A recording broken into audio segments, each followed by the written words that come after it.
ચોમાસાની શરૂઆત સાથે મોરબીમાં પીવાના પાણી સાથે ગંદુ પાણી ભળી જવાની સમસ્યા ઊભી થઈ છે, જેને પગલે મોરબીના વાઘપરા વિસ્તારમાં રોગચાળો ફેલાઈ રહ્યો છે।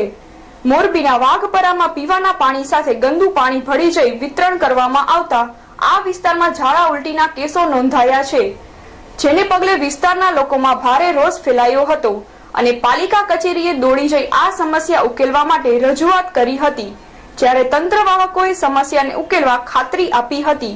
અહેવાલ રવિ મોટવાણી। આજે મોરબી શહેરનો વાઘપરા વિસ્તાર, જેના શેરી નંબર છે 16, 17, 18 અને 19, આ વિસ્તારના લોકોનો પ્રશ્ન એ હતો કે એને લોકોને છેલ્લા 3-4 દિવસથી આ પાણી એ વિસ્તારમાં મળતું નથી નિયમિત રીતે।